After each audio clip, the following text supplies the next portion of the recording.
Ladies and gentlemen, boys and girls, if you don't know, you won't know. I am back in the building. Whoops. That's what be showing that.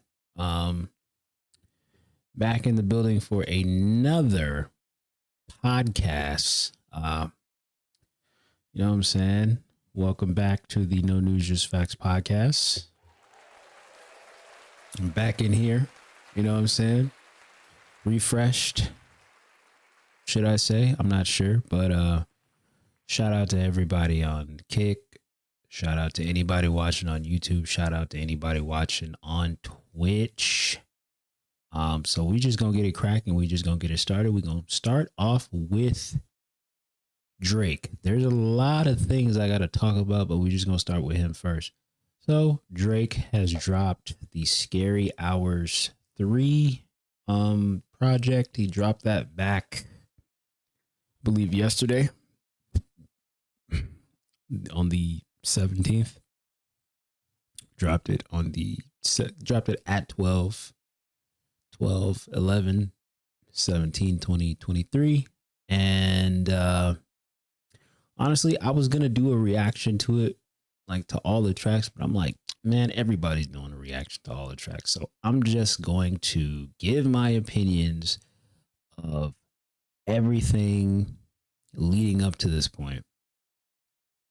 So number one, the way he did the album rollout he did for this is what he just needs to continue doing. Drake needs to continue doing his album rollouts like this because it's different, and it's kind of like it basically is like that signature thing. I mean, I believe he did like the whole shooting a vignette to promote his album. I think he's done that before. I believe he did it with, which album did he do it with? I don't necessarily think he did it with an album. Did he do it with an album? I think he's done it with two other albums, I believe. He's done it with Dark Lane demos. I believe he's done like one with Dark Lane demos, and then he did one with the what is it, the More Life playlist, right? I think he's done it like the whole vignette album rollout thing with that one too. So I just think from this point on, just do your album rollouts that way, because it's just like a signature and it's different, you know, because like Drake is not no regular artist or anything like that. So it's perfect. I love the vignette that he shot, you know. It almost looks like a season finale teaser trailer for a television show or something like that. He had the orchestra playing and all this other stuff. It was great. It was great. Now, getting to the music aspect of it, man, let me tell you something. I'd be lying if I sat here and said that I didn't forget about liking this. I love this. Drake is spitting on this thing, man. He's spitting something, like dropping bars, bro. Dropping bars. You almost even like, it makes you forget about the fact that he even dropped For All the Dogs. This whole entire project makes you forget about it, like for real. I'm so serious when I say it. Like, it makes you forget about the fact that he even dropped that I ain't gonna lie, that mid, bro. Like, from Red Button to Stories About My Brother, the Shoe Fits. Oh, I love Shoe Fits. Shoe Fits is crazy. Shoe Fits is crazy because I believe Drake is the only one who can really talk that talk the way he did on this song. Like, the direction he's taken, talking to women and women that aren't fans of his music and women that don't like him and women trying to claim him. He's just really taking a direction where it's like, damn, he really pumping his chest out against these women out here. Like, he's like, yeah, I'm him, basically. Red Button, amazing. Evil Ways with he even snuck a dang J. Cole feature on here again. He gave us another J. Cole feature. Um, I actually like this one more than I like First Person Shooter. First Person Shooter is cool. I love that one, but this one, this is I feel like this one is kind of like a good little balance between the both of them versus on First Person Shooter. I'm gonna be honest with you. J. Cole pretty much cooked Drake to me. I mean, even though Drake had more room to work on that track versus this one where like I said, real balance. You see here, I think the only song I didn't really mess with was You Broke My Heart. Drake can't ever do an album without just like leaving harmonizing or giving us some R&B, like trying to like kind of like just pushing that to the side for a second. He has to give us that. Like, oh my goodness. But I mean, I love the production on Red Button, Stories About My Brother, Shoe Fits. Wickman is cool, like I said. Definitely Stories About My Brother, with the conductor. I believe he works with Griselda and everything like that. So a lot of it's a lot of rap on here. If you're going into like wanting to listen to Drake and worried about like listening to some R&B bedroom pop rap, don't worry. He's spitting though here. I feel like being somebody who has been an on again, off again listener of Drake, I have been begging. I have been begging and waiting for Drake to like literally just give us a bar heavy project, and he finally did it. Thank God. Because I mean, he had to have a moment to do this at some point in his career, and he finally did it. There's like no R&B on here except for like maybe one track. There's like hardly any singing or anything like that. It's rap, complete rap, bruh. Complete rap.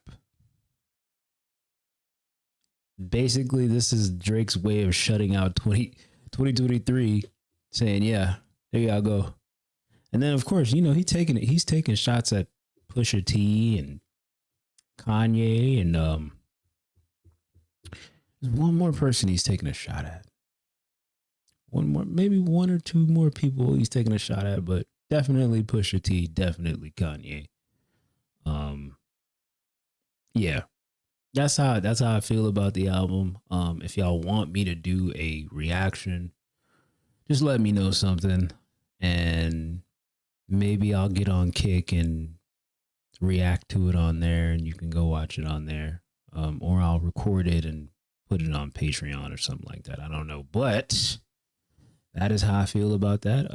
If you haven't went to go listen to the Drake Scary Hours 3, if you're somebody who went and listened to For All the Dogs and was, for all intensive purposes, all but disappointed, Scary Hours 3 is going to get you there, bro. Go check out Scary Hours 3. For real. Moving right along, okay? We're going to be moving right along to something else while we're still in music. So Partisan Fontaine exposes Megan Thee Stallion for lying.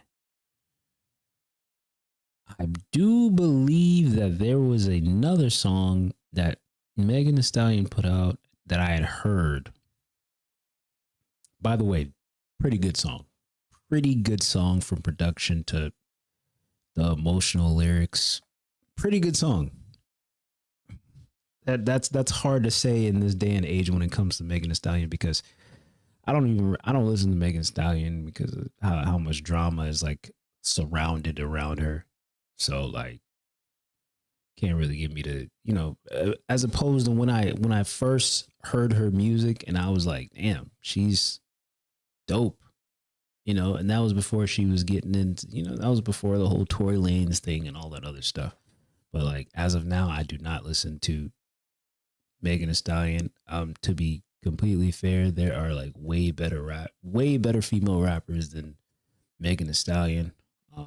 She has just amassed a following that is just like it's not all based around music. It's not all based around music. Everything about her and how everybody talks about her, it has nothing to do with the music. Like music gets buried and suppressed down there somewhere to a point where it's like, well, I don't even want to listen to her music if everybody's talking about something else, So cut to now, and I was on shout out to IQ Shaheed.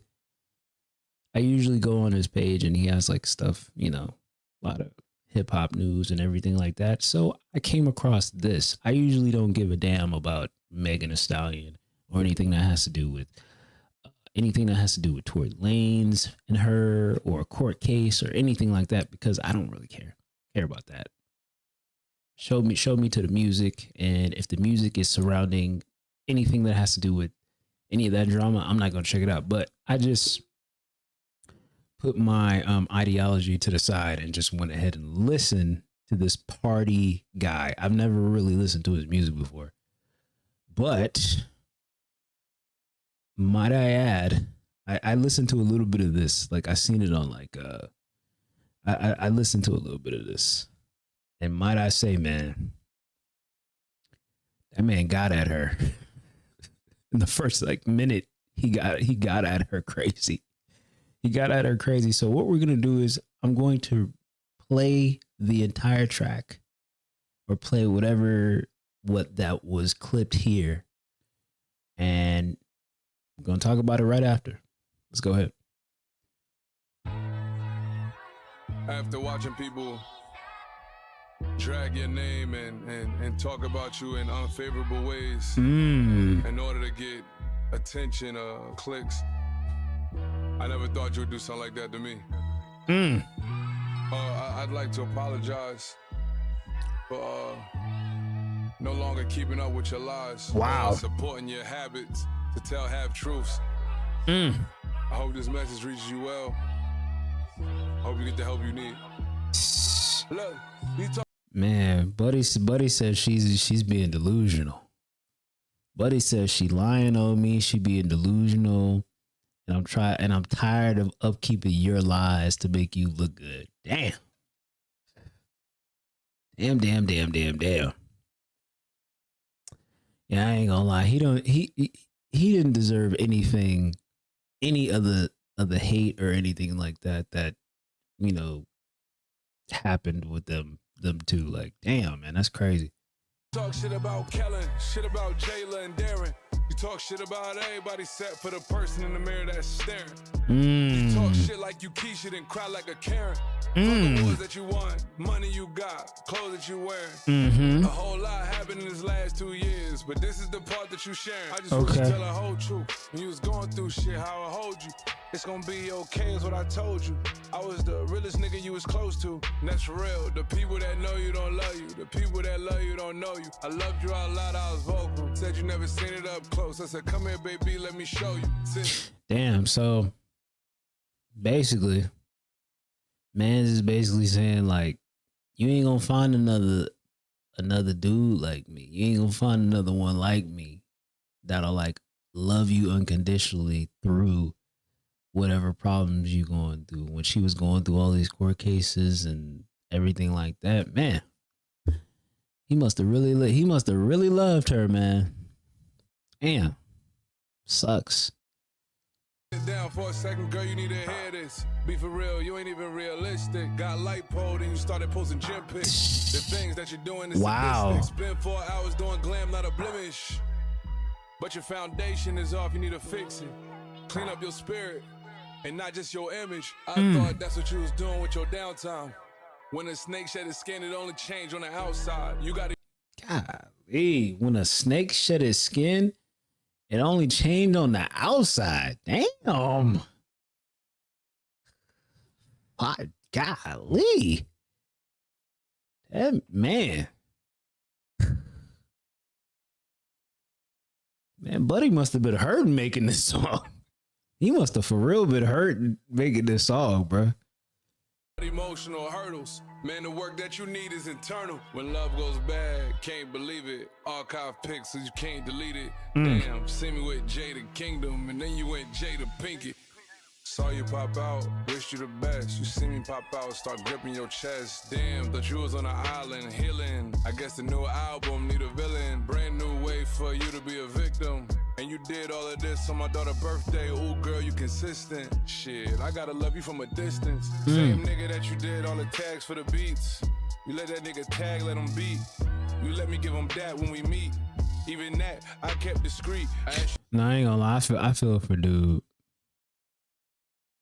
When they was talking about the when she was in court and she basically had to admit to like sleeping with all those rappers and stuff. I know he was like, I know Buddy was lost. He was lost hearing that stuff, man. Last thing you want to hear is your girlfriend who does music, by the way. Your girlfriend who does music and you do music too is out here letting other dudes pipe and then coming back to you and then, making like everything is all right. It's a cold world we live in, man. That's streetwalker behavior. It's that streetwalker behavior. To your face, did you fuck them niggas? And you swore on your mother. I knew from then I couldn't trust her. More lies from the lips of a lover. Same lips that I got tatted on my shoulder. Even then I kept my composure. I was supposed to. This the girl that I'm trying to propose to. Oh man. Picked out a ring. You lied in my face. Went on TV and then lied to Gayle King. I found out with the rest of the world. God treated you like a queen. Whole time I'm a clown in your circus. I tried to pull you up out the mud. Here you are trying to drown me on purpose. You know the devil was a serpent. For some streams and views, girl, I hope it was worth it. Same for Megan the Stallion. This is for Megan the person. Have me beefing with niggas, you know you was fucking. Beautiful girl, but your soul is disgusting. You got everything, but you still ain't happy. That should be showing you some. High detectives, girl, you the feds. Not in your house, not in your bed. You lying to people, you sick in the head. Keep it a buck.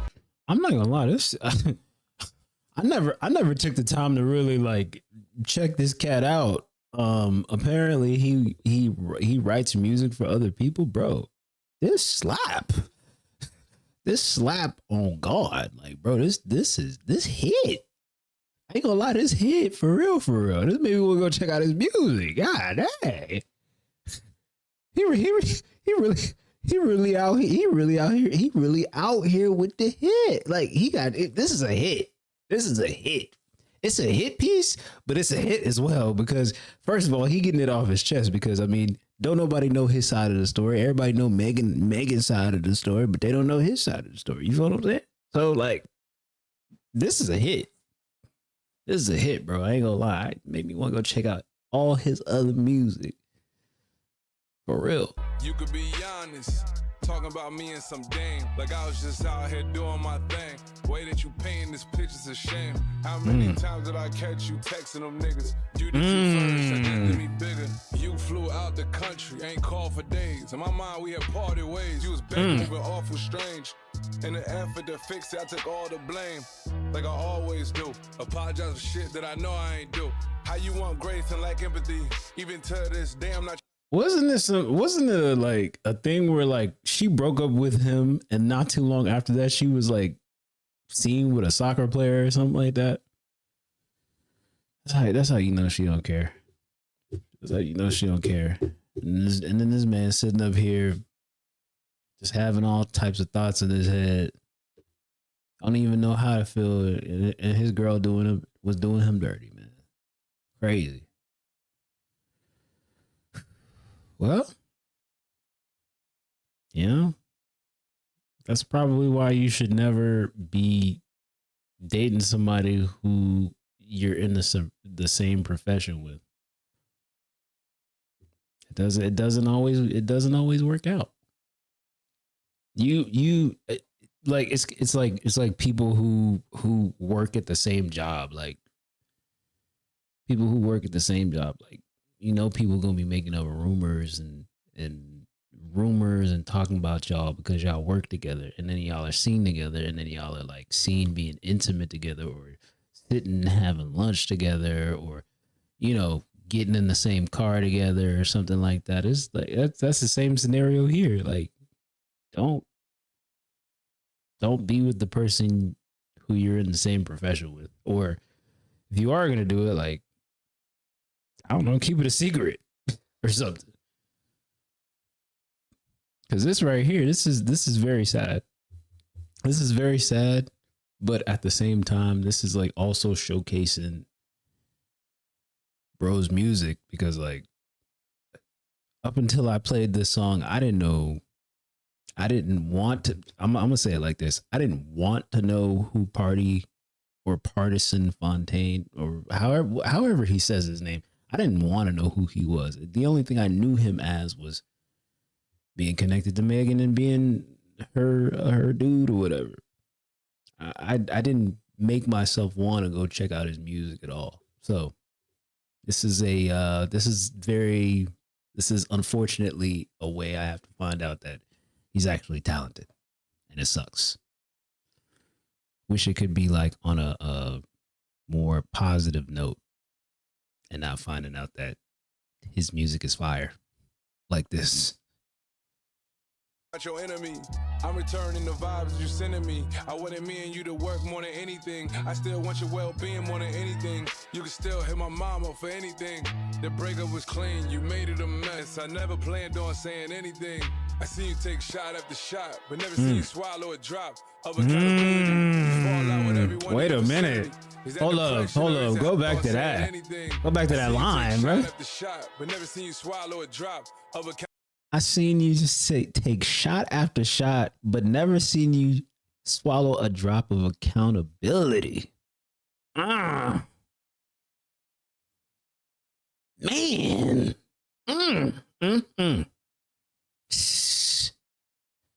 His pen is crazy. Nah, he has a crazy pen, bro. Crazy pen, man. Pen game crazy, man. Goodness. Accountability, you fall out with everyone in your vicinity. Is that depression or is it hostility? Have me beefing with niggas, you know you was fucking. Beautiful girl, but your soul is disgusting. You got everything, but you still ain't happy. That should be showing you some. High detectives, girl, you the feds. Not in your house, not in your bed. You lying to people, you sick in the head. Damn.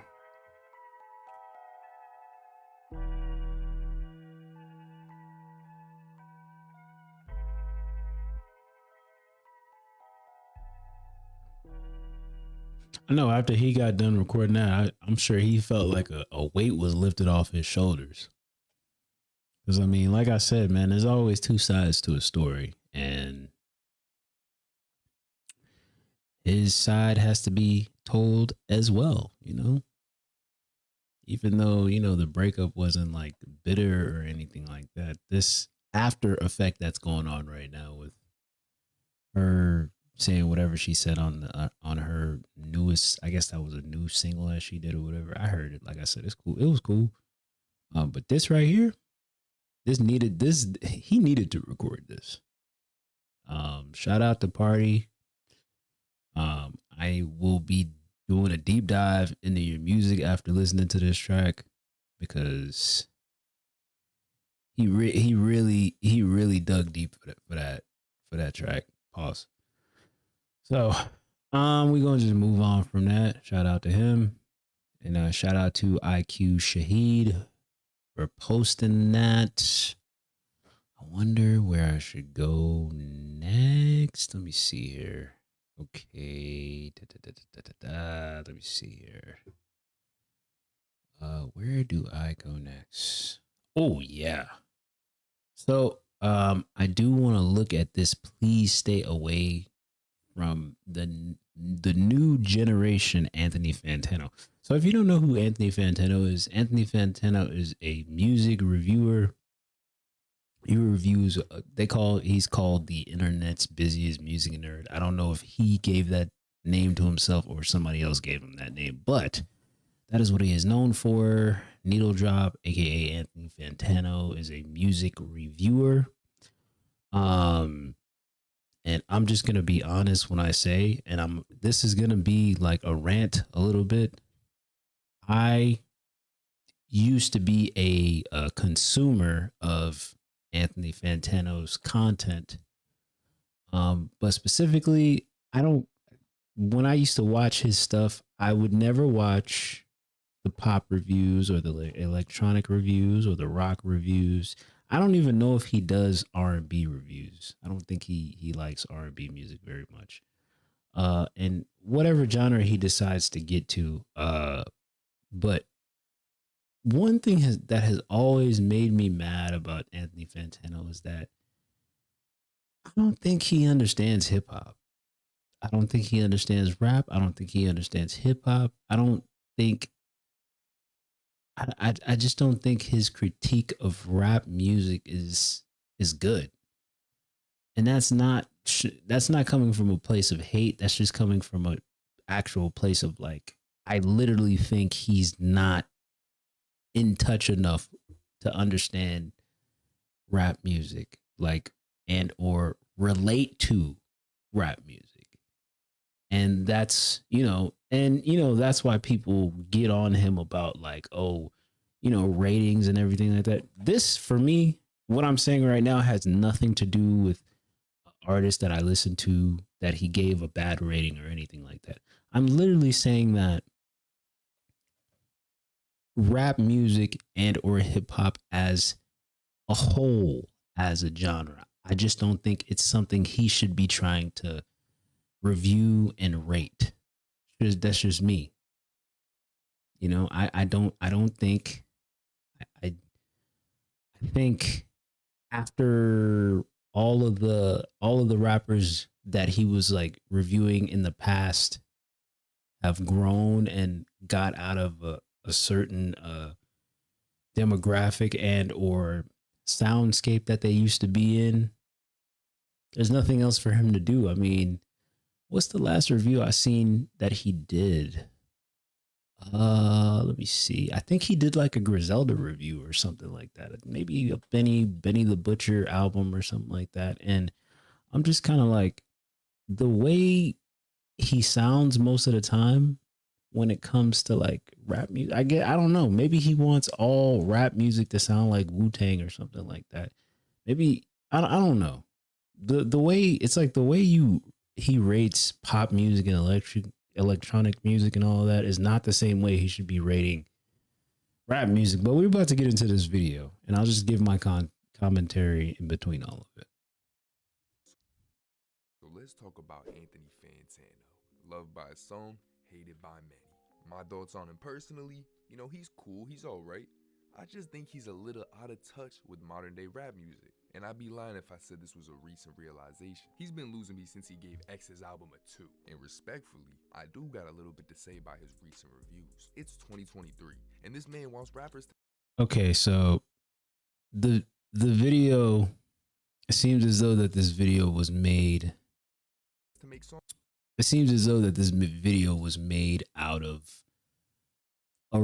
a certain feeling of emotion because his favorite rapper or something like that, a rapper that he probably listens to, is got a bad rating. Like I said, my whole commentary on this has nothing to do with the favorite artist that he gave bad ratings to, and everything to do with Needle Drop not being a relatable person to rap music.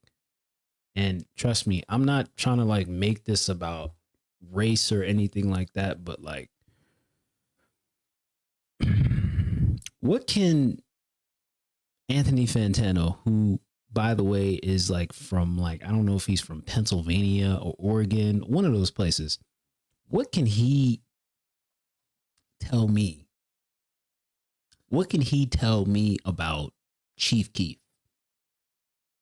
What can he tell me about Chief Keef that I won't go learn on my own? What can you tell me about Kodak Black's music and the relatability of Kodak Black's music when that's not you, you know? Things like that. Things like that. It's like there are things that make some of these artists, make some of these rappers authentically themselves. And I don't think the Needle Drop's brain can process that.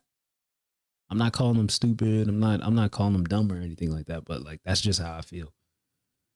Songs in MLA format, and his recent ratings on these newer age rappers and rap albums are simply being critiqued from somebody who doesn't understand the current state of hip-hop. Now, before you say music's subjective, what do you mean?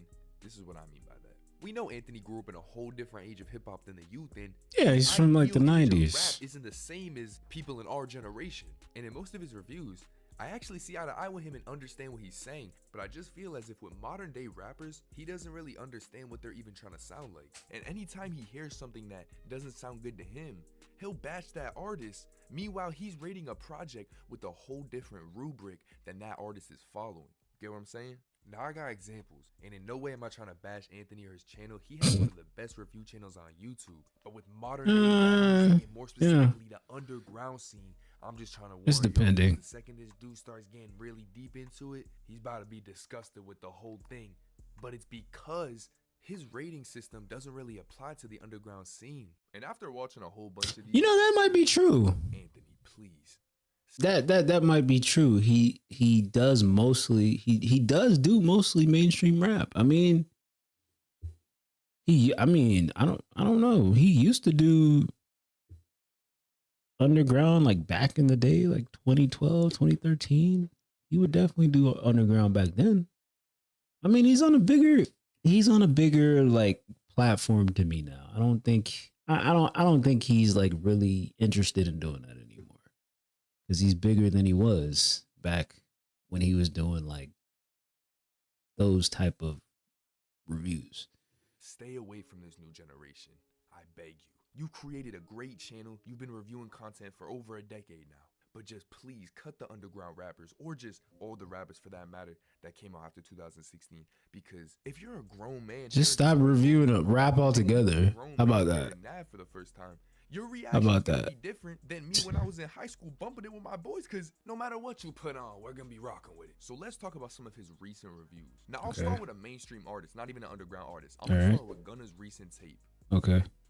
So as most of us know, I haven't watched Gunna it. had to spend a year in jail because the RICO came Right. out. Some say he snitched, some say he didn't. He dropped the tape, and it went crazy. The tape was called A Gift and a Curse. That tape was so well received. That album is the best thing in 2023. But what did Anthony rate honestly, this project? A 1, a whole ass 1. Even if you hated it. And that's what I'm talking about. Relatability.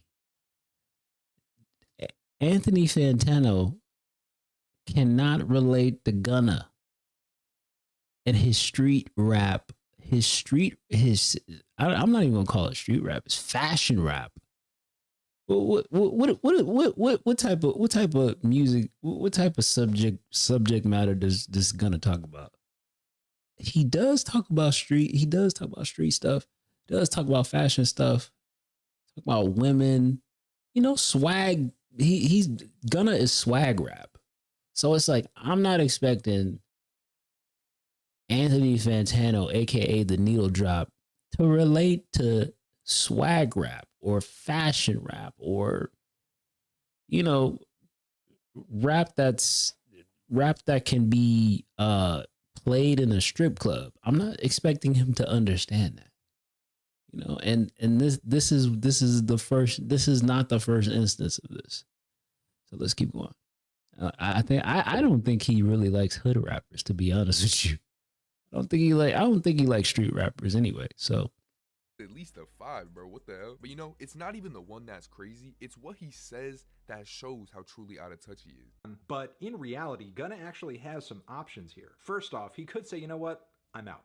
I'm done. I got out of this thing by the skin of my teeth, and there's now too much baggage and negativity attached to this whole that's another thing. I'm going to start fresh. That's another thing. Bro wants Gunna to go to college and pursue it. That's another damn thing.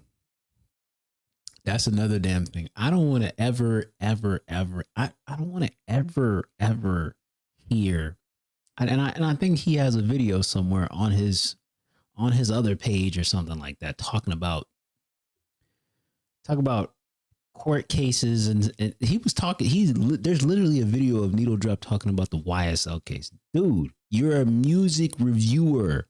Review music.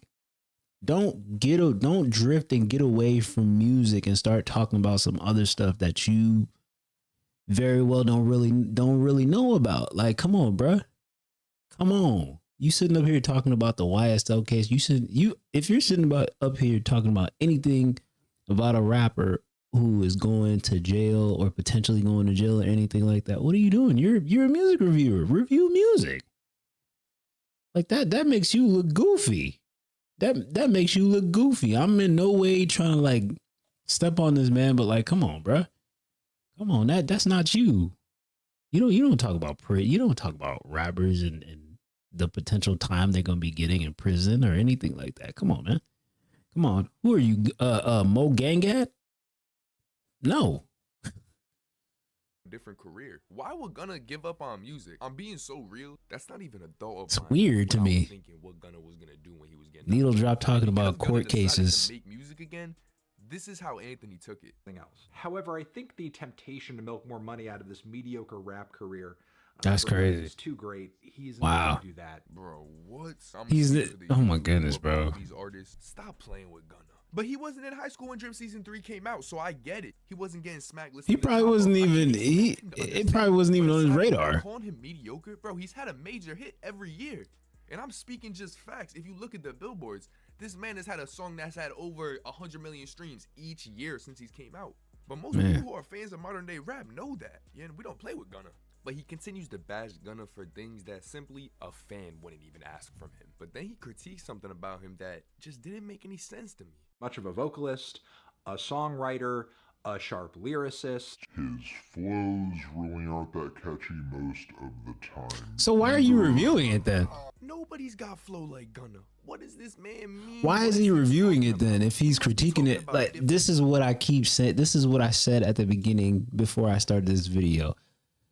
The Needle Drop wants rappers who aren't even under that bravado of a lyricist or a boom bap rapper to be like a boom bap rapper. Like you want to hear lyricism and all this other stuff, bro. Go and listen to a Wu-Tang album. No offense to Wu-Tang, but like, come on, man.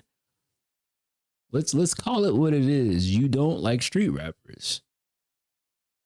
Let's just say you don't like street rappers, bro. Just say that, please. Do everybody a favor and just say that you don't like street rappers. Because most of the time it's just like, if you don't relate to it, why are you listening to it? Type of flows. Now what else? Let's talk about Ken Carson and his 2022 tape X that Anthony was not happy about. Now listen, this review really captured what I mean, because in no way do I think he's a bad music reviewer. I don't think that. But like I said earlier, his system, the way he rates projects, Can't be. is following a whole It's different just rubric rap than what music, the bro. youth is looking for in rap music. They have a whole different rubric they're following. And with X being such a highly praised album in the underground scene, first off, I wouldn't expect him to really like it. Like, I wouldn't expect this grown man to like him. Don't forget, guys, he's reviewing stuff from artists that he just goes to review. He doesn't listen to them outside of that. And of course, it's because he doesn't like it. But you gotta understand, these type artists we hear every day growing up, if you're in your teens or early 20s. And it Not in my eventually teens or just early grows on 20s. you. He acts totally oblivious to the fact that hype's a thing. And with what he was critiquing on Ken Carson's Project X, it really just showed me he's out of touch. From the vocal mixing to the rapping to the compression being so heavy on almost everything in the mix that the vocals and beats were kind of crackling. But do you see what I mean? Do you see what I mean? He goes for how they recorded the music, what the engineer did to make the song sound a certain way. Like, dog, either you like it or you don't like it. Don't start getting scientific and start talking about how the engineer mixed the song and how the person's voice, the vocals need to be raised higher or lower. Like, bro, do you like the song or do you not like the song? Stop, don't give me this 7-page essay about some new age rap music. Just like, do you like the song or do you not like the song? Don't like sit up here and ambush the whole entire record. Like, bro, Needle Drop be insulting the engineer, insulting the beat maker, and insulting the vocalist. I'm pretty sure he goes as far as, hey, whatever studio they recorded should the person who let them in the studio should get their ass whooped. You know what I'm saying? Like, stuff like that. It's just why I don't like when Needle Drop reviews rap music. Like, in 2024, Needle Drop, just stop reviewing rap music, please. You're like the only reviewers I care for that review rap music is what's it, Dead End Hip Hop. I value their opinion so much. And it's one other cat. It's this what is his name? I can't think of his name, but it's only one other person I care for that reviews music that I'll go check it out if he is reviewing it. I used to care about Needle Drop's opinion until I was just kind of like, okay, he's doing too much, you know? Just doing too much. And like I said, please, God, please, Lord, answer my prayers and let Needle Drop just stop reviewing hip hop altogether. Just stop. I know that's not going to happen because he's solidified and he's got 2 million subscribers and all this other stuff, but that's just how I feel about it. At the end of the day, it all felt very ham-fisted and clueless and sloppy. Not to mention that Ken doesn't have the most recognizable style or voice on top of it. Yeah, sadly, I really struggled to say anything nice about this LP. A big thing I think he doesn't understand is that production has changed in music. And the same thing he will call trash, you have hundreds of thousands of Ken Carson fans who will tell you otherwise. Matter of fact, there are fans who will debunk everything he said, and they're right because music is subjective. So for him to go this hard on subjective music, bro, you just gotta appreciate the craft. I'm not lying when I say he wants these people to rap in MLA format. I'm dead serious. If you only know MLA format. Nowadays love the auto. Basically lyrical rap. Auto-tune is so important in music nowadays. I prefer it, but I know now. I do want to say this. I do want to say that, like, Needle Drop is probably in my age range, and he's somewhere. I'm sure he's in his late 30s. I'm in my early 30s. We grew up listening to a different type of rap music,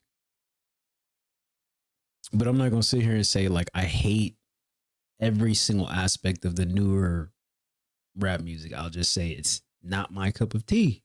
I don't listen to Playboy Cardi, and I'm not gonna sit here and say I've never listened to their music, but it's just not my cup of tea. I'm not gonna sit up here and say I know who Ken Carson is. I'm sorry, I don't. But I mean,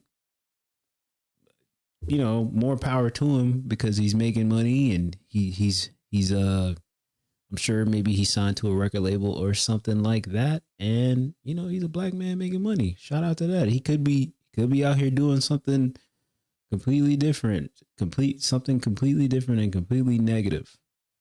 But I said all that to say, like, me and Needle Drop are like almost in the same age range. And I mean, you have to understand that it's just, you know, when you're older and what you used to listen to and what's out now don't mesh well with you, you're going to be angry. As an older person, you're going to be angry like, man, what is it? You know, some people like me, some people that are older like me respect this type of music.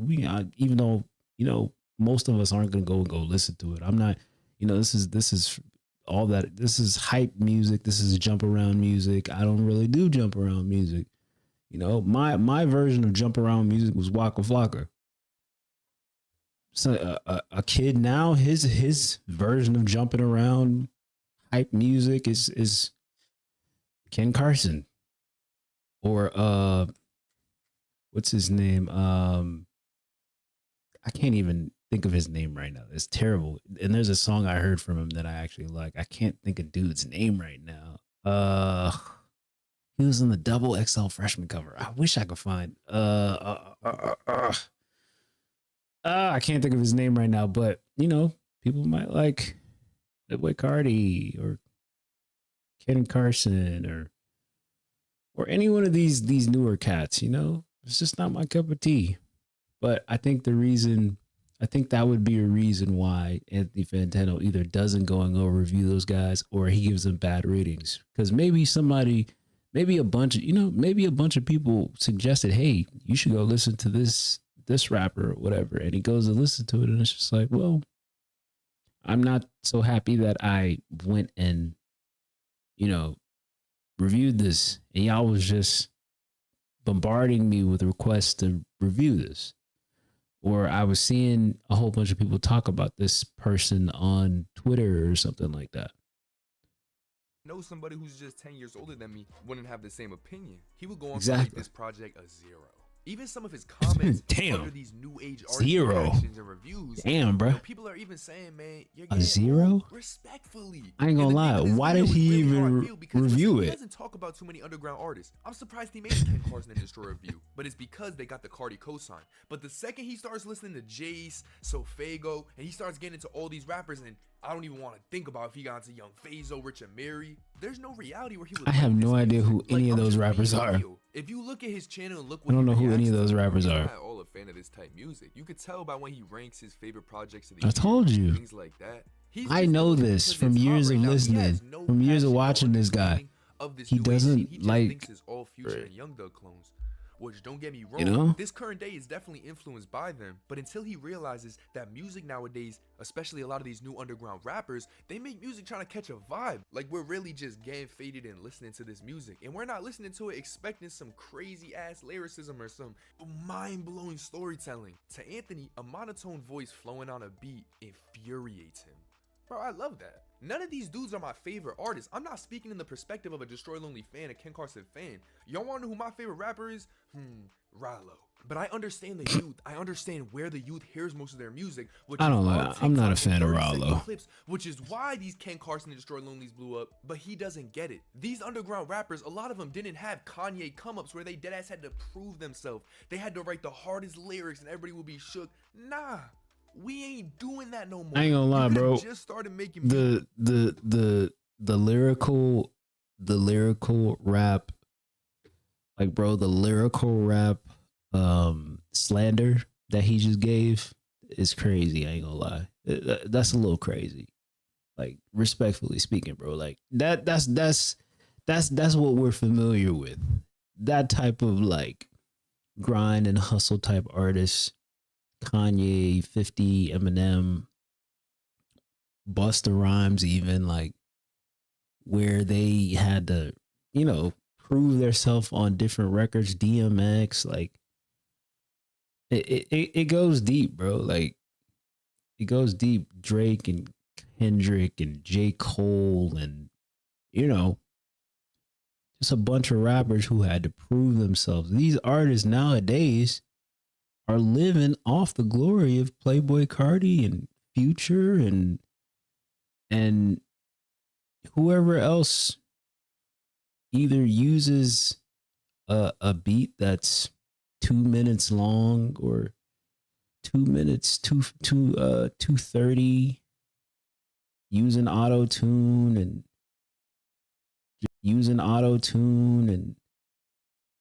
just, I mean, there are I'm gonna be honest with you, there's intricacies, there's little negative intricacies that I could find in these artists that this guy is naming, because their originality would be like down to like a percentage of like maybe 10% or 20%, because they're copying a bunch of artists who already blew up and everybody knows their name. But all these rappers that have already blew up and everybody knows their name are there, but you basically sound like them when you get on a record. It's just like how when I first started hearing Young Thug, right? I used to think Young Thug was Lil Wayne for a minute before I like seen what his identity was or who he was. Or was it when I seen his identity or before I seen his identity? I think it was before I seen his identity, and I would just hear his music. I'm just kind of like, is that a new Lil Wayne record? There's literally one song after I figured out who he was and, who he was as like a rapper and everything like that.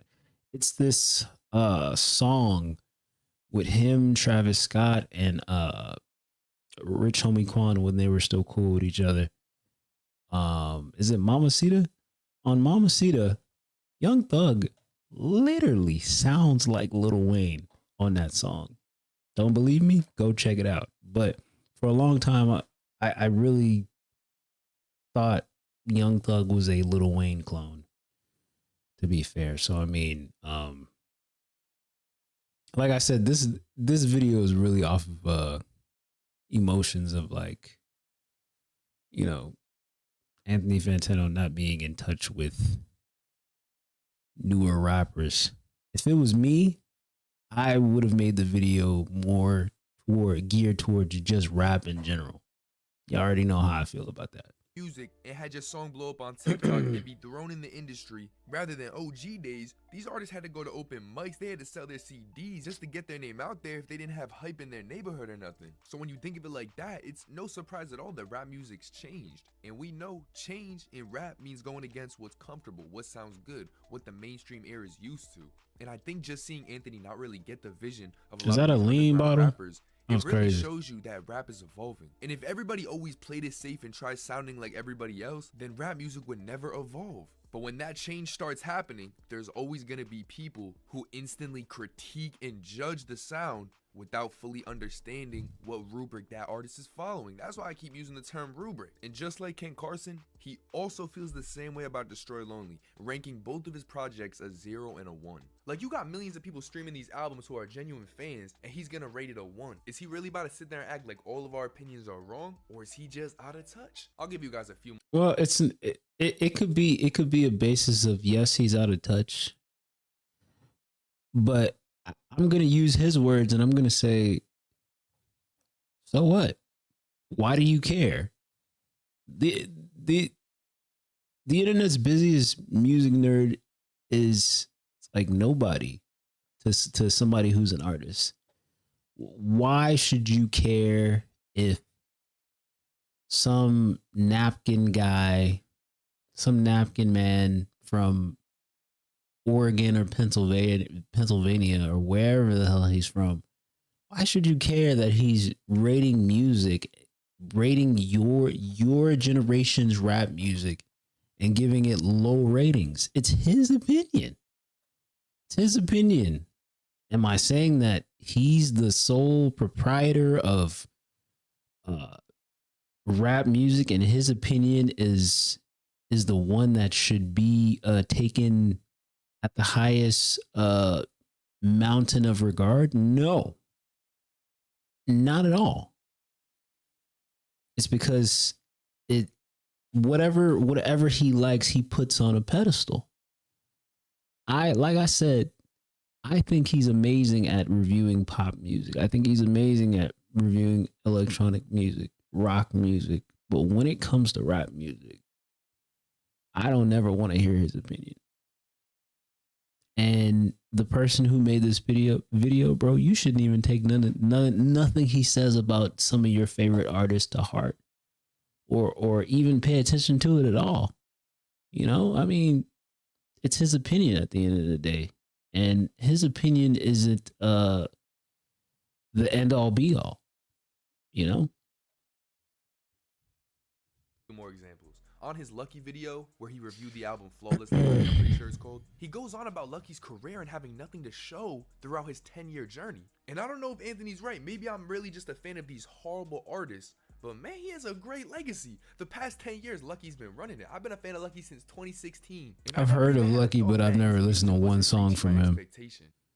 Pop today. It's really a question of whether or not Lucky has made a defining record in this lane. Have his years of work actually added up into a sound and a skill level that leaves an impression? And in my opinion, the answer to that would be no, not really. But of course, I gotta lose my bias and love for Lucky and point out an actual critique that doesn't make sense. He goes on to say all the stuff the album is lacking, and he does this all the time where he throws in at the very end something the artist is not lacking.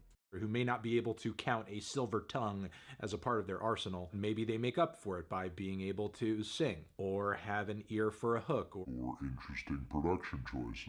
But Lucky seemingly on this record doesn't have that either. Oh my god. Yo, we're not about to sit here and act like Lucky doesn't have some of the hardest production in this generation. The production was one of the best parts of the album. It was very diverse, yet all hard. And then back to him stating all the things the artist is missing. A wise man once said, stay in your lane. Why am I about to be trying to play every role? And Anthony wants these artists to play every role, bro. If you want to hear some lyrical shit, yeah, I said that already. Exactly. If Anthony Fantano heard both of my favorite artists, No Cap and Rallo, he would genuinely. Oh yeah, he would. Because he doesn't understand. He would call them garbage. Grow on you, and then you end up falling in love with their sound. And I think he's been pretty fair. A lot of rap albums he gave honest critique, but I think after 2020, once he gave that CLB review, that's where I noticed the division in everybody. Because if you were a new age person, I knew a long time ago, man. Bro, Pipe Down, TSU, Girls I knew Like before Girls, that. I knew before that. All these bangers that I personally love and everybody around me loves. You throw them out. I knew before that. There's a whole nother side of people who think that album is trash, and I learned in that moment that there's two sides of hip-hop now, and Anthony simply didn't make the shift. I'm sad to say it. He's a great content creator. I do not mean this to bash him. I mean this to really say, Anthony, please stay away from the underground scene. We don't want your reviews anymore. Because I could assume he's gonna call these people trash. When I first heard them, they sounded trash too. They had to grow on me. Now let me toss bro his flowers real quick, because I'm saying here, but all dude is doing is being himself. He's just giving his opinion, and if you disagree, at the end of the day, music is subjective, and he has the right to feel how he feels. It's just coming to a point. What I said. New age music, he's just viewing through a misplaced lens. And I knew when he rated Jack Harlow's recent project higher than any project I've talked about in this whole video. It's because it's lyrical. In touch. Now, what do you guys think? Because it was a lyrical album. In the present, you know, he's missed a lot. Because it was a rap album. I didn't want to talk about Beebs in the Trap, Swimming. I didn't want to talk about Carter 4. I tried to keep it very present. Do y'all agree with me that he's out of touch? Do you guys think he's been out of touch? Do you guys think that he's been out of touch? Nowadays, music is trash. Be real. I'm here for y'all opinions, man. I'm curious. But of course, man, it's been your boy Tim.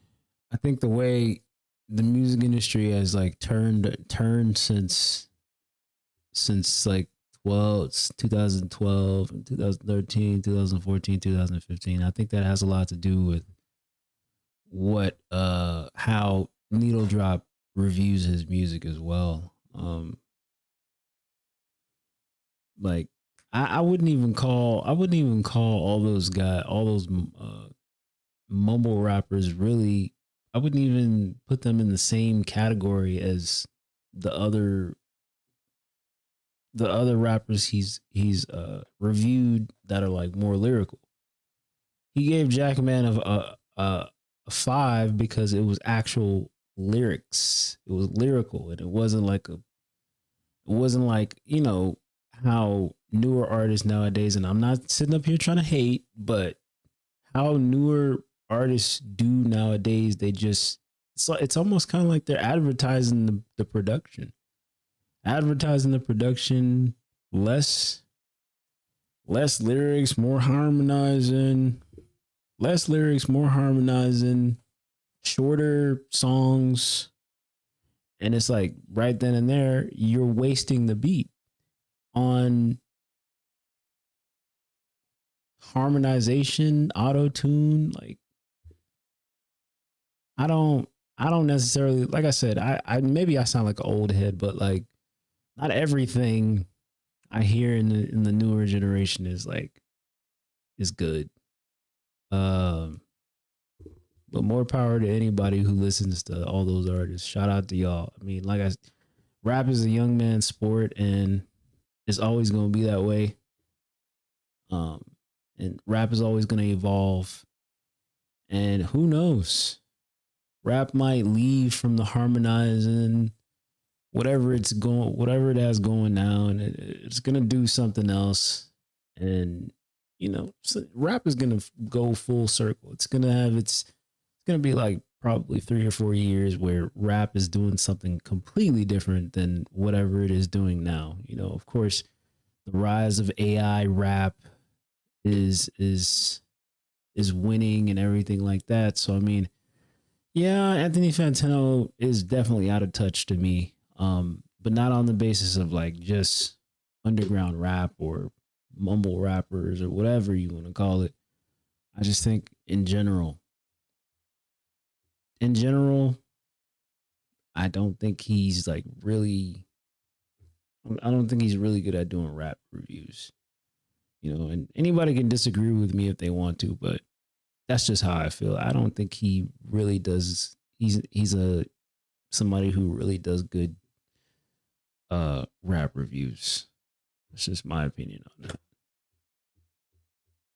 So yes, I do think he's out of touch with rap music and or hip hop music. So that's just how I feel. Honestly, this part of the stream could be a lot longer, to be fair.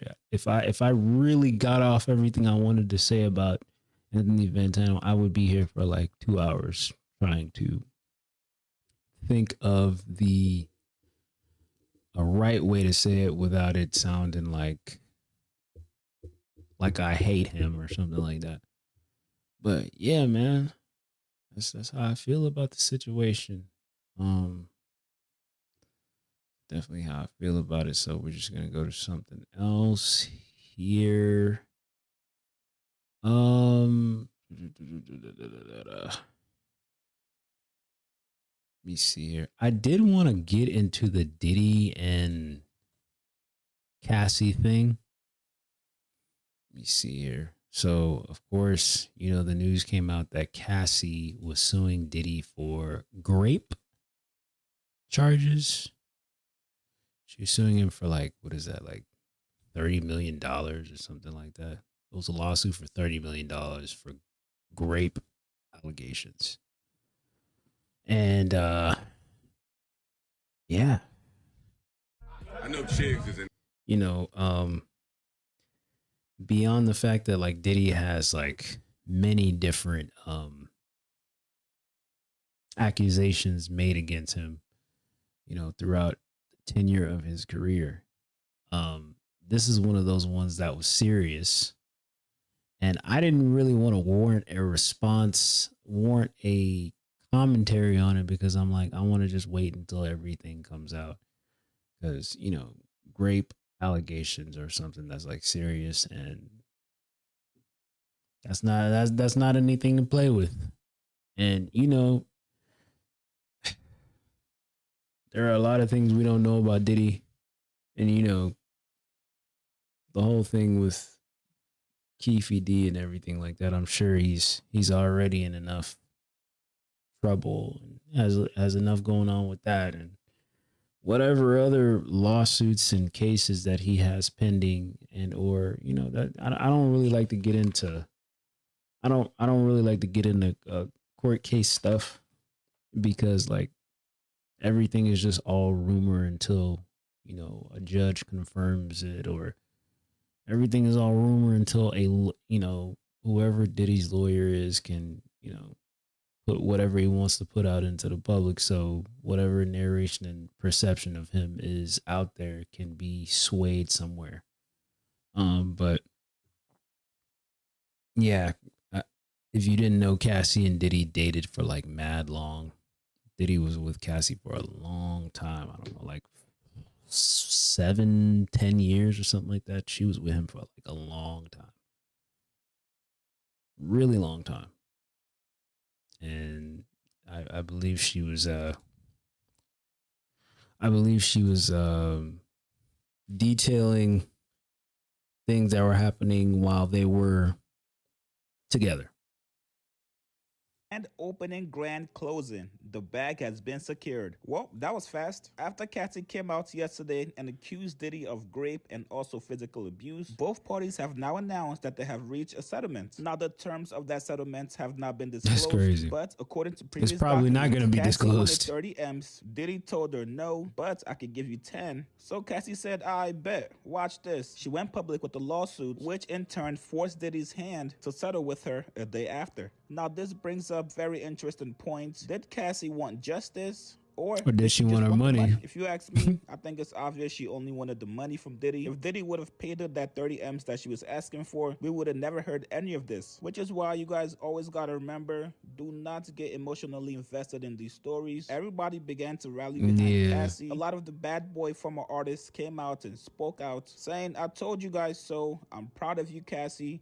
All of that is a waste. I ain't gonna lie to you. As for Diddy, a lot of people feel like, well, if you had to settle, then what she was accusing you of probably is true. Now, that could also be true, but I'm sure Diddy was also trying to save himself some public embarrassment. If this case would have actually went all the way through to the process of legal discovery, which all the evidence are made public, and also a possible trial, this could have been very bad for Diddy. And also, unfortunately for him, a lot of these details are already out. Both parties put out a statement today. Cassie said, I have decided to resolve this matter amicably on crazy terms that I have some level of control. I want to thank my family. Crazy what money will make somebody do, man. For their unwavering support. That's Diddy crazy. also put out a statement as well.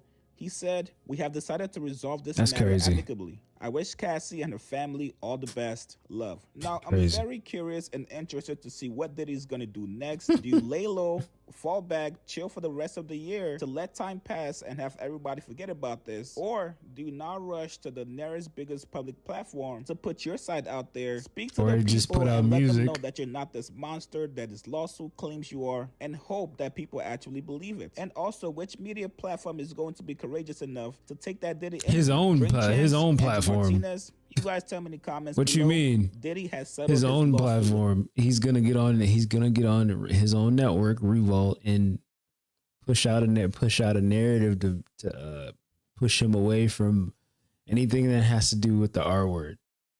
Anything. He's gonna go on. He's gonna use his own platform. He's gonna use whatever podcast. He's probably gonna go on Carisha Please and do it. Come on, man. There are things that we don't know.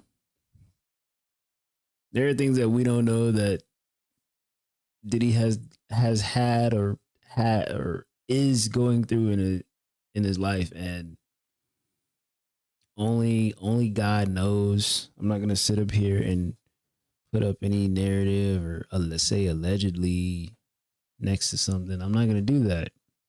You know, the people that know what happened or how Diddy treated Cassie or whatever. It's Cassie, Diddy, and God. Cassie, Diddy, God, and whoever was around at that time to, I guess, chauffeurs and handlers or whatever. Those are the only ones that really know how their relationship was. So, yeah. I mean, there's already a perception and narrative on Diddy without this even coming up. But yeah, like I said, it does, on the outside looking in, it does make it look like, you know, Cassie was throwing like a brick into a glass house and just seeing where the brick would land inside the house, you know? And I guess for her case, it worked. So, yeah, man,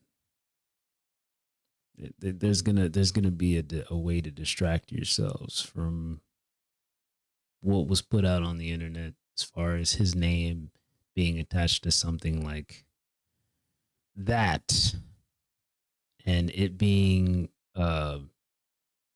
Diddy. I'm sure Diddy, like I said, he'll go on Carisha Please, or put out some music, or legit actually do what Buddy in the video said he's gonna do, and that's like lay low and chill until this blows over.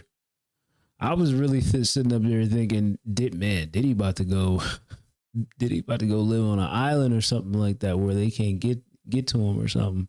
You know, kind of like the same way RS kind of isn't here anymore, and he went to some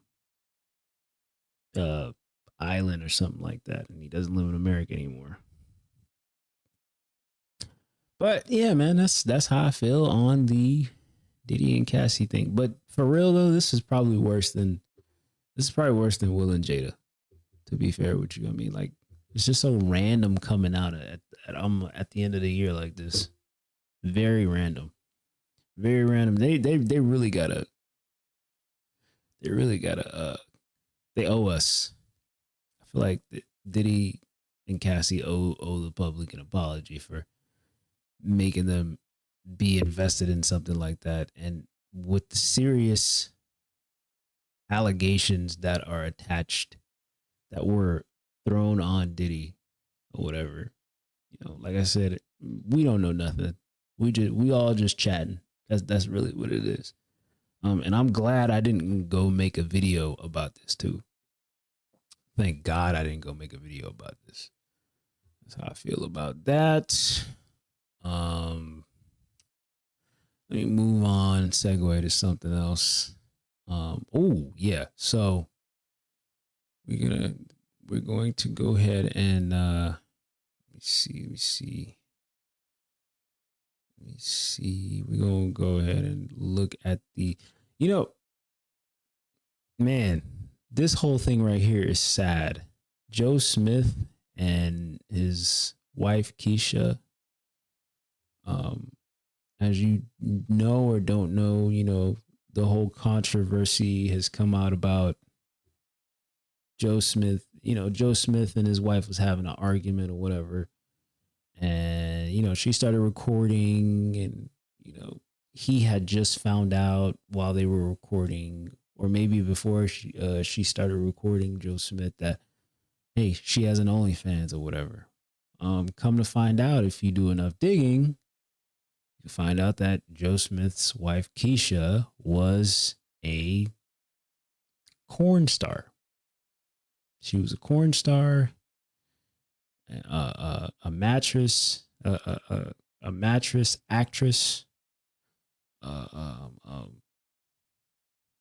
whatever you want to call her.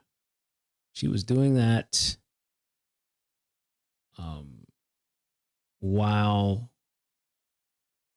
not while they were in a relationship, but before she decided to, like, I guess, cut that part of her life out, she was doing it.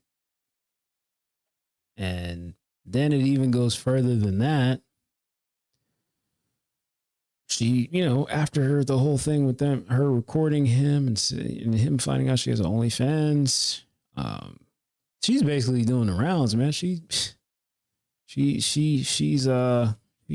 doing all types of interviews and everything like that. And lo and behold, she got on the Cam and Mace It Is What It Is show, and did an interview with, I believe it was just Mace. Not Mace. I believe it was just Cameron and no Mace. And Mace, I'm sorry, I keep saying Mace.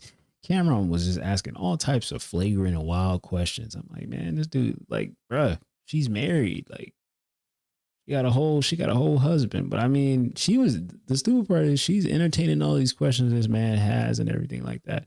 And then after that, we're not even finished. After that interview goes up on the internet and makes Joe Smith look even more crazy.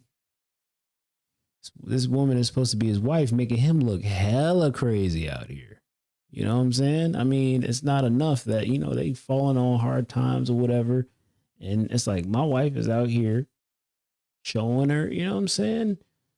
showing her cold cut to people. You know, I don't feel good about that. I don't feel good about my woman out here doing only God knows what on OnlyFans. But after that interview on It Is What It Is, that podcast platform, she takes it a step further and gets on It Is What It Is in person, because Cameron was asking something about her businesses or whatever, and she was saying that she had like a body rub, like a body rub babe company or something like that, you know, like a massage company or something like that. And he was asking about it. He was asking like, oh, hey, can I get like a body rub by you or something like that? And then it turns into like, no, I was actually serious. Can I get a body rub by you if it's possible? And she came on It Is What It Is in person and was massaging this man while Mace was trying to have a whole interview with her while she was massaging Cameron. And it's just like, bro, at this point, if I was Joe Smith, like, bro, we don't even need to be seen together. I don't even know how they got these two on this couch to do this interview. So Kevin Wesley, the content creator Kevin Wesley, was able to get them to sit down in a room and have an interview. And I'm not going to be looking at the whole thing, but just going to be looking at a piece of it. And you guys judge for yourself how she is versus how Joe Smith is. I'm sure this is fully developed disaster for Joe Smith, having to see his wife on, like, seeing her on It Is What It Is, giving Cameron a massage while they're doing an interview is probably the most wildest thing I think I've ever seen. You know. Guys, welcome in. Sorry that we're meeting on such unfortunate circumstances, obviously. I just want to talk with you guys, okay? Obviously, this started over a video that went very viral. I shared it. I reacted to it, of course. Everybody's doing the same, but they're seeing the video from just you guys arguing, and they're just talking about it from that point. I want to know what led up to that point. Like, what happened moments before this argument, and then we'll go back and find out what's been going on that made this whole thing manifest anyway. So, if you don't mind, kids, take me right before that argument. What happened? What causes you guys this big uproar? We were just arguing about just situations at home where how he found out. He says that, he went on my phone or something, but I know that a friend of his told him. Mm-hmm. Okay. So, Joe, you mind telling me? You go to her, you tell her you know about her OnlyFans now, and obviously you've heard about it through someone else, and they showed it to you. They've already shown you the proof, I guess, and then you go to her knowing everything full well, or what? Yeah, they told me about it, and, when I asked her about it, it just, damn, the conversation just went left. Absolutely. Like, what, did she never want him to find out about the OnlyFans? Actually, above the OnlyFans, and just start pointing at everything that I wasn't doing, or I wasn't, able Oh, wow. Taking no accountability. The fact that she had one wasn't the issue. Right. Just like a streetwalker. Don't take no accountability. A lot of times when we go to Flip it back on you and try to make you feel sorry about yourself. That's crazy. A whole bunch of things that's been going on in the past. It seems like they're saving up stuff.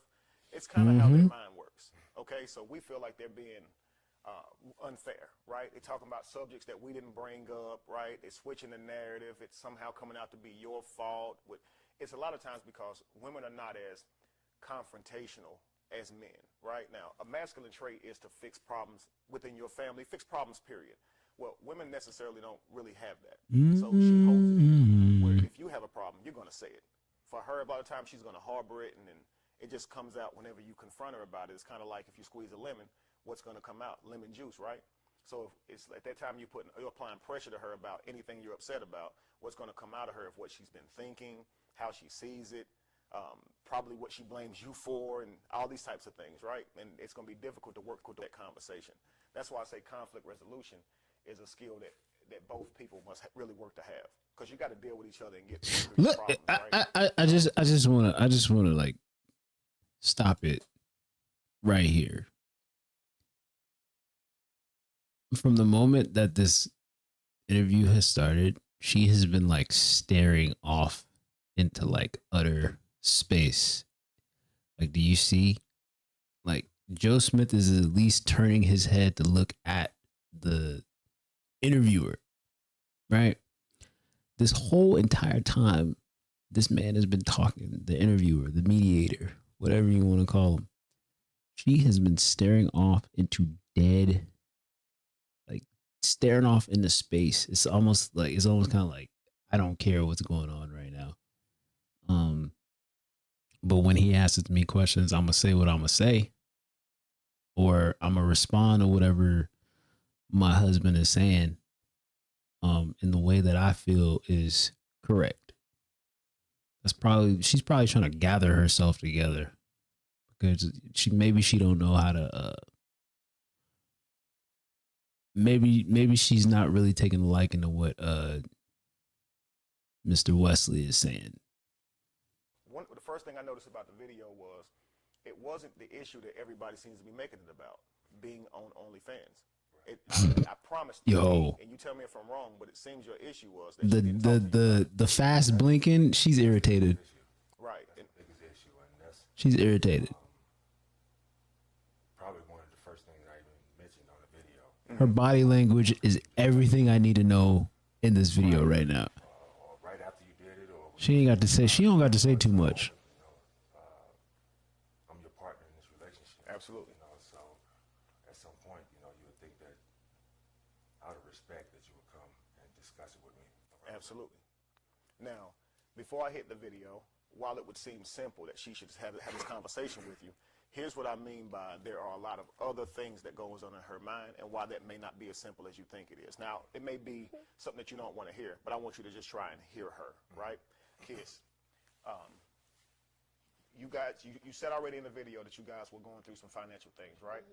Okay, now you find yourself on OnlyFans. You're already doing what you believe is going to fix this financial problem. Why didn't you tell him? What was going through your mind? Was it fear? Was it you believing he might say no, and you know that you feel like this will really work, and if you don't, the financial problem would continue? Just tell us what you were thinking. I'm thinking like, yeah, it's his secret, so this is mine. Okay. And at least my secret is just me doing my thing to make money. Okay. So, but you didn't just do it because he had Nah. Right? No, the I financial was doing situation. it to make money, but I don't feel like I have to discuss things with someone that keeps things from me. Okay. So now imagine you guys are having a conversation and he says to you, hey, Auntie and uncle is y'all two grown people, man. They don't need to be airing this out like this. Auntie and uncle don't need to be sitting up here airing this out like this. This doesn't need to be on the internet, bro. They too old for this. They too old for this. And the fact that honestly, if I was Joe Smith, bro, I wouldn't even entertained anything like this right here. Doing a sit down on camera, bro. Like, I already look crazy out here, and you are up here trying to like basically laugh at my pain. That's what this interview looks like right now. Even though he's probably the mediator, the interviewer, he's probably a smart, educated brother. But I mean, at the same time, it's like, I don't care what type of money you pay me. I'm not about to sit up here and have my personal life on display for everybody to comment and laugh at me for, I mean, but then again, Joe Smith is one and did like Vlad interviews. He's done interviews with other platforms. So is Keisha. She's done like mad interviews everywhere. And they all still, her appearances on certain platforms are all making rounds. I wouldn't be surprised if I seen Keisha in a No Jumper interview. That's what's next. If I see her in a No Jumper interview, I'm like, oh, yep. Matter of fact, there was another person I had seen like a video. I can't remember the guy's name. I'm terrible with names right now, but he was reviewing this exact interview. And in the middle of his interview, he got a clip of Keisha with the alien man. I don't know if his name is Alien Man or whatever he calls himself. It's like this. If you don't know who the Alien Man is, it's like this guy who's like frail and he has like a small head, normal body. I think he has like a normal body, small head or whatever. Kind of looks a certain type of way, but he was on like, I think you call it like, I'm not gonna say the name on here, but if you go do your Googles, you'll find it. Go do your Googles, you'll find out that she was on there, and yeah, she was on there, and I'm just like, wow, this woman really does not care. Like, this is what happens when you marry somebody and, you know, they marry you for your money. This is what happens, kids. Pay attention. This be happening. This type of stuff happens primarily with your ball player, with your rapper. Primarily. What you said was, I tried to present other options to you. I have. And so that sounds like you only did it because you tried to present other options and he wasn't hearing. Not that you guys both have a secret or he has a secret. No, I did. I mean, I'm doing the OnlyFans thing because I need money. Period. Okay, right. That's what it is. And you didn't talk to him because I didn't talk to him because I feel like I don't have to. Right. So okay, so why don't you feel like you have a So what are y'all married for then? Because he has secrets? Because he don't talk to me about shit. So I'm not talking to you. Okay. So you hear that, right? Now, what do you feel that he didn't talk to you about? When I first ask about how we can get a solution, I don't get solutions. I mean, this is not just yesterday or the day before or a week ago. This is ongoing. I ask for solutions and I don't get solutions. So why should I keep talking? And then that's the point of a relationship. I don't have any, so I'll figure out my own. That's the point of a relationship. You're supposed to be annoying and nag each other. Hello. How can I do puppy friends? You have no input, no nothing. You know, the moving company, he just worked with me because he had to. So it's not like he wanted to. Hey, yo. You know what I mean? So, I mean, what? I heard calling him out and saying he had to be an employee for her. That's crazy. What am I supposed to do? Oh my God. Guys, you will have these type of problems. That is evil. You feel like your partner is doing something, not giving you what you need.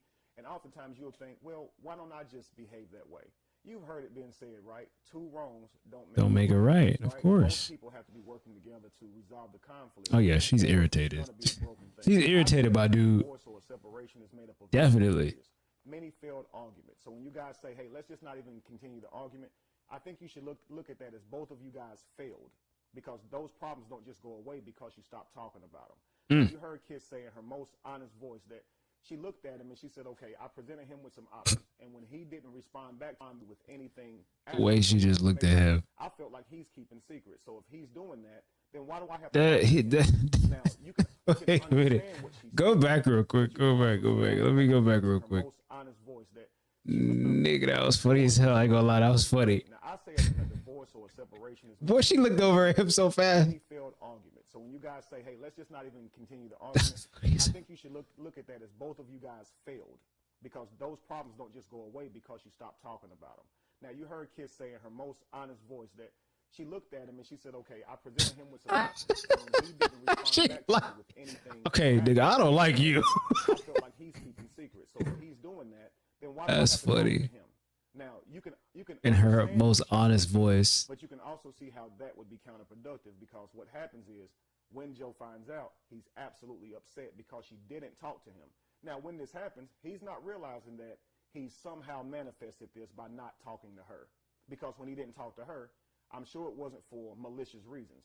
Let's just say this. She asked you about finances, right? What can I do to help? Joe, finances are at a problem right now. If we don't correct this problem, it's going to get worse. Right? And then he probably didn't present her with no options because as a man of the household, it is your duty and your job to be a provider. And when your woman starts trying to ask you how can she help, it's just like, well, I don't want you to help. I want to be the one to do it on my own because that's what men do. We provide. I'm pretty sure that's what was going through his mind when she was asking him that question. That's what men are supposed to do. You're supposed to be the provider for the household. Her about it. Why? What's going And I really just feel like it's a doubt. Her asking what she can do was an excuse to just go do what she was gonna in turn do anyway. Borrowing stuff from people, and you know,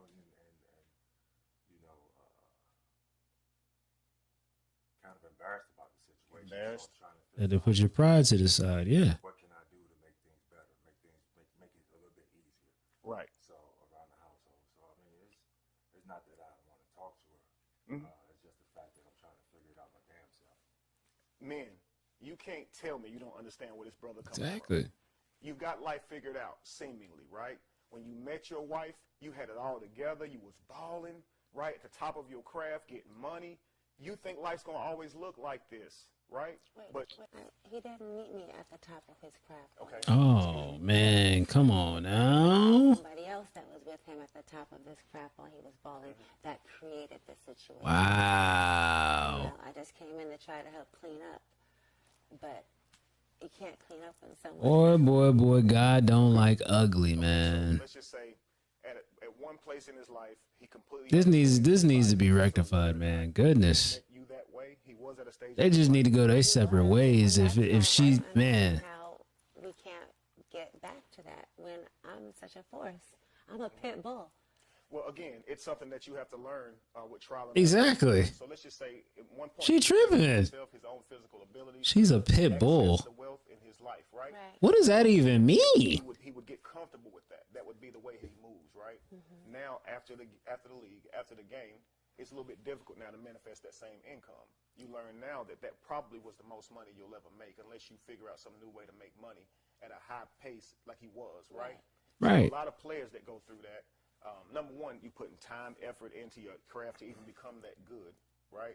And then the money that you make brings a lot of women to you. So often they don't become really developed when it comes to even learning how to find a woman or even how to be the type of man for a woman. They didn't have to work to get her, right? And so most of the time that most of us young boys out here trying to meet women and date, he's playing ball, right? So his interactions with women ain't going to be as much. His understanding, all that stuff to vet for, ain't going to be as much, right? And actually, the person. He says he had his mom with him the first year, so that was. Yeah, but your mother is the only thing that really teaches you how to vet and understand women is understanding women. Your mama, yeah. Her advice often is going to ruin your concept of how you perceive women. So you can't really go off that. You know what I mean? So. That was a fake. That was a fake laugh. Save the first woman like you wish your mother probably had, or be the man that you wish your mother would have had. Right. And you don't know those women that you meet, and they may not even deserve that. Right. So you have to understand the women that you're dealing with, and the ones you want in your life, so to speak. Right. But that's neither here nor there. My point is that he was at a place in his life where he manifested his wealth through his own skill set. So now it's not like that. He can't just simply go play basketball and get money. So he has to figure out new ways. For him, that's going to bring about some uncomfortability, right? He's not going to be as confident. He's not. And so translating that to you and believing that he can. This is just like going in one ear and coming out the other. She ain't hearing nothing bro is saying, man. Like in the least. She ain't hearing nothing he's saying or whatever context of or scenarios he's bringing up, she ain't understanding none of it. Or it's either she's not understanding it or she just doesn't want to understand. It's just like, I'm an adult. I'm going to do what I want to do. And I don't even know why I'm sitting here right now listening to you, you know? Maybe if he says something that I like, then maybe something will change. But as for now, I'm just an adult and I'm gonna do what I want to do, and I gotta make money for myself. And earn your trust in that way, he probably would feel like, yo, she's just gonna, you know what I mean, feel more nervous if I tell her my money issues. No. Well, no, you may have not, but I'm saying this is how he looked at it. But this is not the first time that we've had issues financially. You know, this is an ongoing thing. Wow. Is this normally how he behaves when y'all have financial issues? Well, I mean talking about it. I mean the conversation saying, hey. Not always all the time. When you can't make a way, I do make a way. The times I stop when I don't say nothing or mention anything has been, I say, about the last 2 years. But prior to that, I used to come to her with everything. Okay. And about everything. Okay. And at that point, she couldn't give me answers. So eventually, I couldn't, I had to try to start figuring it out on my own. So that's why. What answers were I supposed to give you? I'm sorry. What would you come to me to that you wanted my help with? Before we even left California, we used to talk about different issues and stuff that we had. When we got here, we talked about different issues. I used to come to you about any issues. Let's talk about what issues. The rent. But I helped maintain that when I needed to. We had dogs. I started Puppy Friends Social Club in California in that 1-bedroom apartment. Okay. And when did you help pay the rent? I did help with that. Yeah, that's when you told me. When you told me you needed it. But you know what? When you live with a man, the man's supposed to take care of you. And I never disagreed with that. I never argued with that. I was doing what I was supposed to do. Right, you were. I'm not. Let me make it clear. Say I don't talk to you. I used to talk to you about everything, and I just stopped because I wasn't getting the answers from you that I was looking for. Because I was trying to find the answers myself then at that point in time when I'm going to people to try to help us pay things. Don't act like I didn't help at that time also. I did. I want to try to pause y'all for a moment here. I don't know if you guys can hear it, but you guys are having issues that go on in other households. Money issues. Now, people going to be looking at this expecting y'all to not have money issues because you were this big-time ball player and stuff. Like, man, people have issues regardless. This happens. Nobody's relationship does not have these things. It happens, right? So, number one, let's not be judgmental if you're on the other side observing this, but what you should see is the poor conflict resolution, okay? He's saying he's been talking to her about certain things, didn't get an answer. She's saying, yo, why you looking to me for an answer, right? You're supposed to be the provider. He's like, I get that. So you understand that they have both kind of similar thoughts here. He knows his role. She expects him to embody that role. He don't have a problem with the role, right? But when the rubber meets the road and it gets tough, both parties have to work together to figure out how we're going to survive. Now, typically, we don't like what that looks like when we're in survival mode. We often have to borrow money from brothers or friends, and we don't even tell our wives. Here we are, she thinking we just in debt. You owe Peter and Paul, right? And this is all, and you got to get it back. But you got to make it work. I don't even really have it. I thought I had it by this time. You got to make it work. In your mind. To you, that's usually how I go. Same thing. You're having to go outside of your family, outside of your husband, your provider, to ask somebody else for help. And what wife want to go through that? But these are things when you start to find out what really is our relationship. And it's embarrassing if it's like some friends, and they see you and they be like, "Oh yeah, hey, how is everything?" What I'm gonna do is let me just play this video and bring us back to this conversation because I don't want to talk about so many different conversations. What is he about to play? Side of why we actually here. Okay, so let's play a little bit of that video. I'm gonna stop. The guy's gonna do something I haven't done on this show, but I'm gonna kind of react to this video as we go through it. All right, so let's get to the first part of the video where they're arguing, of course, and this is how you guys originally saw the video. Let's see. This shit is stupid, yo. I can't believe I'm sitting here just finding out you got an OnlyFans page. Out of all these years, yo, the disrespect that comes with it, that you couldn't even talk to me before you did it, that's bullshit, yo. That's fucked up, Keith. All right, so I had to stop it there. I know we just got started on the video, but what did you hear him say? The disrespect in putting this up without me. Yeah, he was mad. That's fucked up, Keish. That's fucked up. Now, that early in, he was mad. Now, listen, like guys, any husband would be if they found out. This than y'all, but we can easily see this from the outside looking in. If you're in the situation, Bro, she is not for being there right now. On the outside looking in at it, we can see she for real don't want to be there right now. Respond to what he said. So that's fucked up, right? It's disrespectful that you do this without me knowing. That's what he said there. Now, she don't like this. She don't like, bro. She literally does not like him. Look at the way, bruh. Look at the way she is looking at, bro. She's like, boy, if she want to slap him on top of, slap that kufi off of his head. She wants to slap that kufi off the top of his head. Up, right? It's disrespectful that you do this without me knowing. That's what he said there. Now, I want your next response. The way she just looking at. He turned around and noticed that you were recording, right? You begin to also say why he was angry. But if he's saying to you, hey, you didn't talk to me about it first. He pushing every one of her buttons. You didn't talk to him about it first. And that could look like, I completely understand you being upset. That's called validation. That's saying, I understand you have a right to your feelings and you're upset. Now, you already did it, but you're saying, hey, I do understand that you're upset because you were upset whenever he didn't talk to you about certain things. Whenever you came to him, you said, hey, we have an issue with finances and he didn't want to talk. Didn't that bother you? Yeah. So likewise, you should understand that it bothers him that you didn't talk to him. But actually what's going on is you're actually upset with him because he didn't talk to you.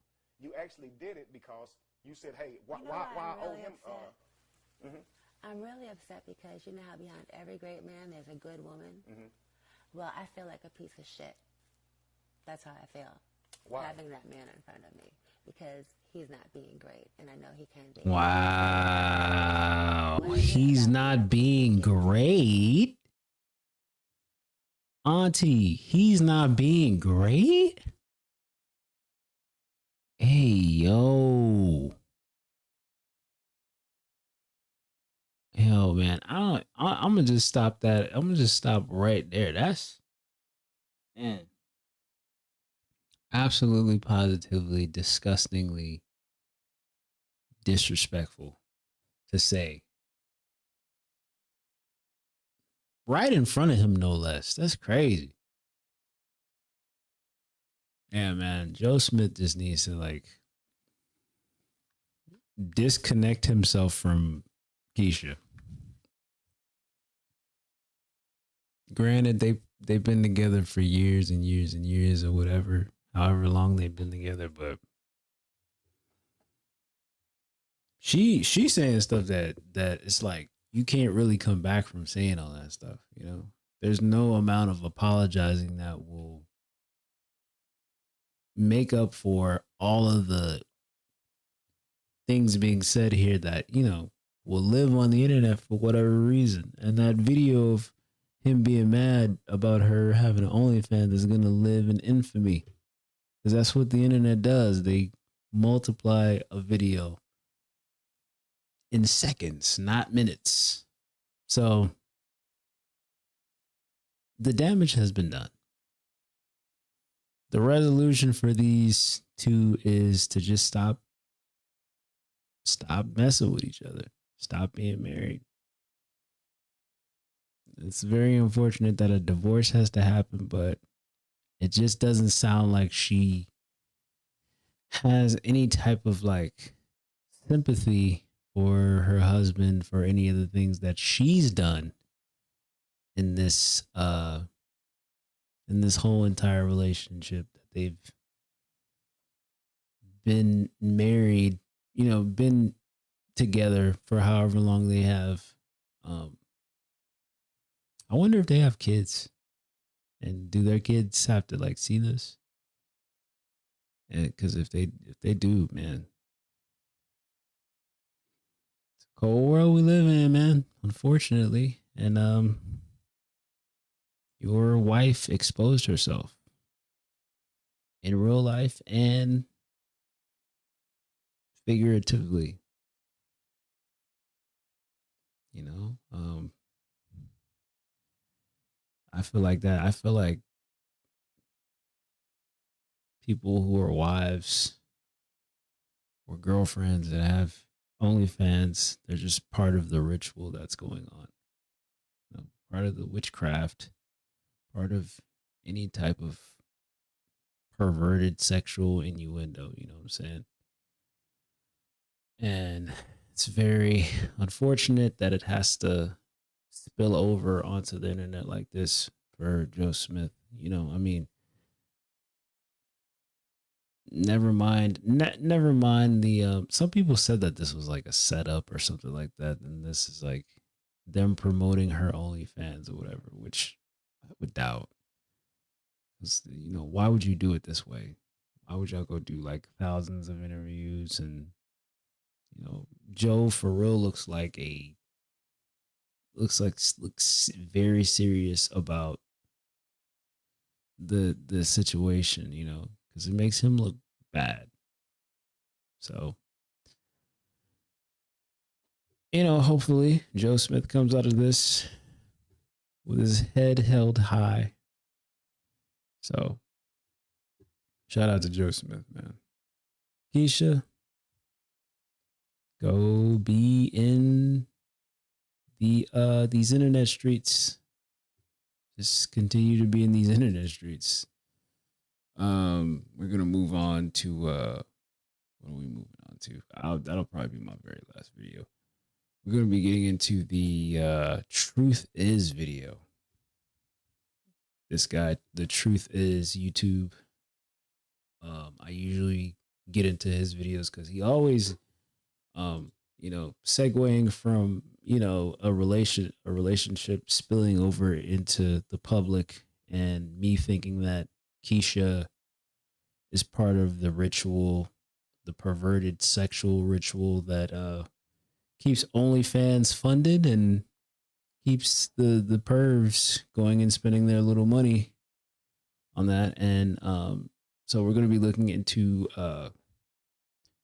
one of his videos, which he's, you know, a lot of the Truth Is videos. He does a lot of exposing of Hollywood and the, I would say like the Western world and the tricks that the Western world pulls on its own public. So we're going to be looking at this. And like I said, every time, if you're watching on Kick, if you're watching on YouTube, or if you're watching on Twitch, shout out to you. I thank you for rocking with me. I'm just now getting into streaming and trying to do this correctly. I was trying to do it before, but I was using Streamlabs and it was overloading on my computer and making my streams look doofy and goofy. Let's get into it. Hey guys, I hope all is well. Thank you for joining me for this Truth Talk episode. In today's episode, we're going to be talking about Taryn Manny exposing Hollywood's dark secret. Let's get right into it. This year and last year have truly been interesting, revealing years. It started at the end of last year with Kanye exposing Hollywood, claiming he sacrificed his own mother, and that the industry was ran by a shadowy group of elite. These revelations continued all through 2020, as more celebrities have been speaking out than ever before. What people once called conspiracy theories are now being proven as reality by the very people in the industry. Since the very beginning of Hollywood, stars have been looked at almost as demigods. The fans cluelessly worshipped the Hollywood idols as if they were more than human, yelling, running after the stars, and even fainting at the sight of them. When a fan meets their idol, it's like they're meeting their god. The thing is, we all know that those in Hollywood are just like you and me. They are not gods. What separates us from them is the choices we make. The thing is, it's easy to see that celebrities themselves believe they're gods. If you saw my last video, then you should know Hollywood is heavily influenced by the philosophies of the English occultist Aleister Crowley, a man who called himself the self-proclaimed wickedest man in the world. He is loved by artists in the music industry like we saw in my last video, and he is also loved in Hollywood. Crowley was an infamous occultist who basically created Hollywood with his teachings. His whole thing was his belief that every man and woman was a god, referring to this by saying every man and woman is a star. The teachings of Crowley's beliefs go back to the Egyptians, who were known to worship the stars. Wait a minute. Hold on. Saying every man and woman is a star. Hold He on. is also loved in Hollywood. Crowley was an infamous occultist who basically created Hollywood with his teachings. His whole thing was his belief that every man and woman was a god, referring to this by saying every man and... Hold on. I had to stop right here. There's a song. There's a song from the 70s that was sung by I believe like an R&B artist or whatever that says every nigga is a star. Every nigga is a star. So that kind of like went off in my head the same way that this goes off in my head. Like, you know what I'm saying? I'm trying to say it without saying it. You feel me?